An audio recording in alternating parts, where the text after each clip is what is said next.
Pemirsa, Menteri Keuangan Purbaya Yudisadewa mengancam akan mencopot Dirjen Pajak dan Dirjen Bea dan Cukai jika kinerja kedua direktorat tersebut tidak membaik di tahun ini.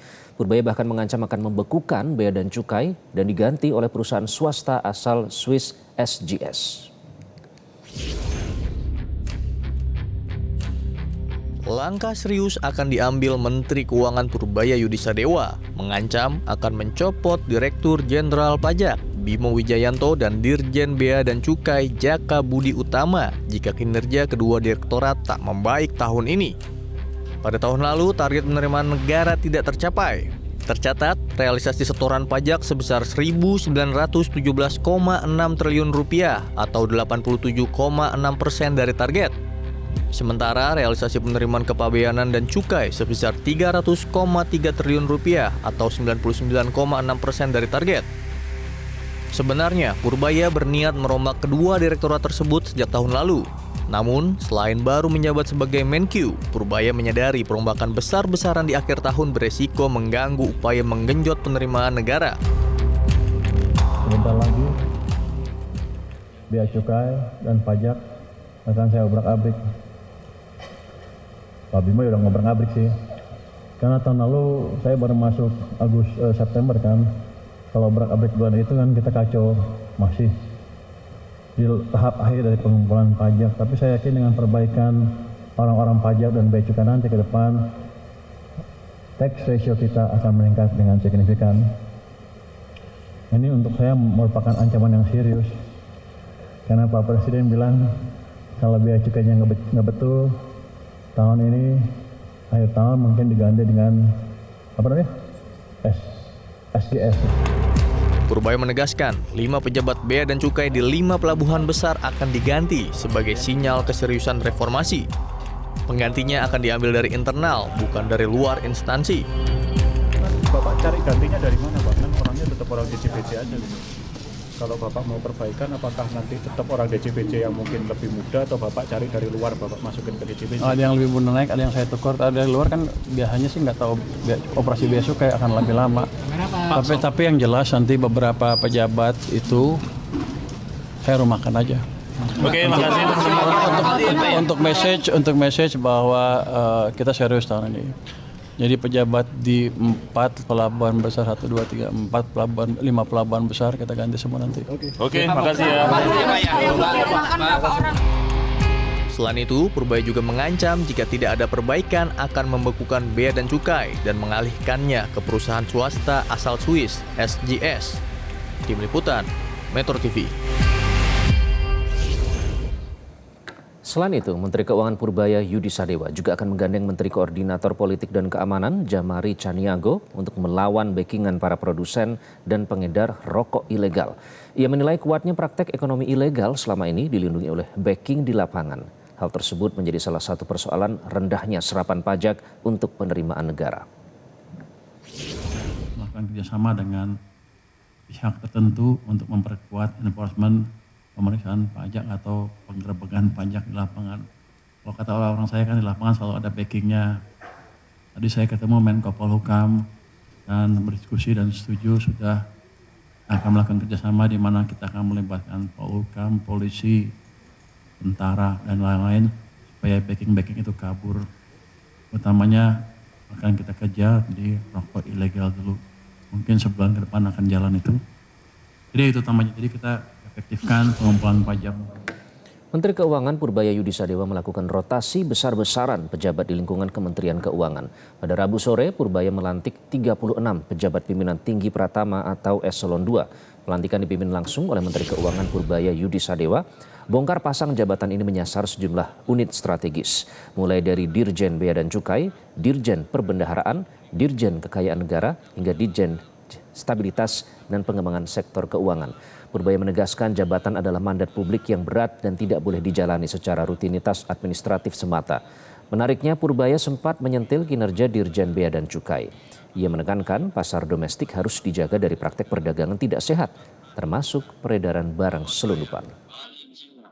Dalam menjalankan depan, kita nggak boleh main-main lagi. Anda di posisi yang baru akan dimonitor dengan ketat dan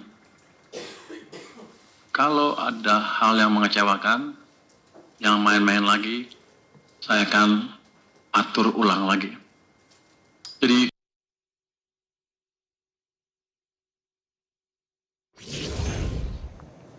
Menteri Keuangan Purbaya Yudi Sadewa mengancam akan mengobrak-abrik. Itu kami kutip dari pernyataan Menkeu dari Dijen Pajak dan Dijen Bea dan Cukai jika kinerja tahun ini tidak membaik. Lalu bagaimana kebijakan Purbaya ini dapat meningkatkan pendapatan dari sektor pajak dan cukai? Kita akan membahasnya bersama pengamat perpajakan Roni Bako. Bang Roni, selamat malam. Malam, Mas. Bang Roni, yang terbaru sudah ada 22 pejabat Bea Cukai yang dilantik. Nah, memang kita akan fokus ke Dirjen Bea dan Cukai terlebih dahulu ya. Tadi bahkan disebutkan ada misi Pak Purbaya, terutama Dirjen Bea Cukai ini harus terdepan dalam menjaga pasar dalam negeri dari persaingan yang tidak sehat, terutama dari perusahaan di luar negeri yang tidak fair. Tapi disebutkan soal praktek penyelundupan di situ. Nah, kalau berbicara soal praktek ini kan sebenarnya sudah lama terjadi. Nah, akhirnya ada perombakan besar-besaran, bahkan ada kata diobrak-abrik di situ. Apakah ini memang sudah mendesak atau sebenarnya seharusnya sudah dari dulu dilakukan, Bang Roni?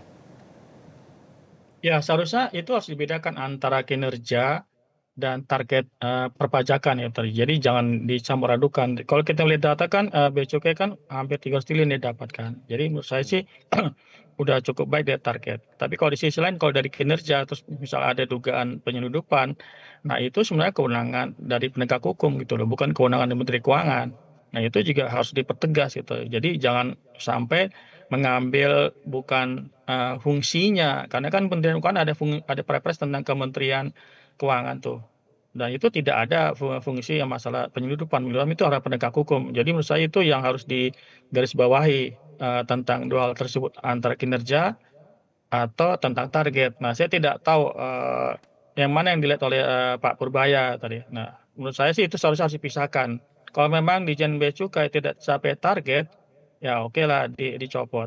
Nah, tapi kalau memang ada penyelundupan berarti tentang kinerja. Nah, kalau bilang kinerja itu bicara pengawasan internal dari Bea Cukai sampai pengawasan Inspektur Jenderal Kementerian Keuangan. Nah, situ masalahnya. Jadi jangan langsung dibebankan kepada pegawai Bea Cukai secara tidak langsung. Menurut saya itu tidak elok lah penjelasan tersebut.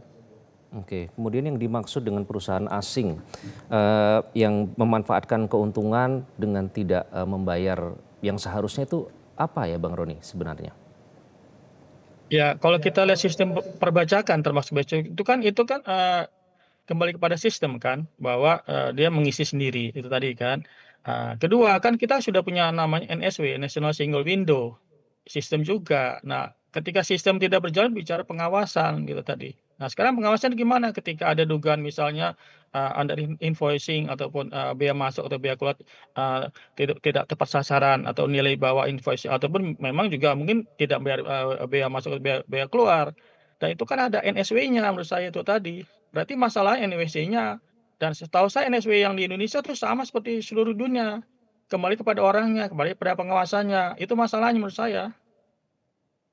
Oke, artinya ini sebenarnya titik beratnya harus di pengawasan ya. Lalu mengapa ya Bang Roni praktek-praktek yang bisa dibilang korup banyak juga yang sudah terjerat hukum dari kalangan petinggi bea cukai itu bisa lestari? Apakah memang semua seharusnya ditekankan pada pengawasan? Ya, saya sih selalu berpikir asumsi bahwa praduga tidak bersalah.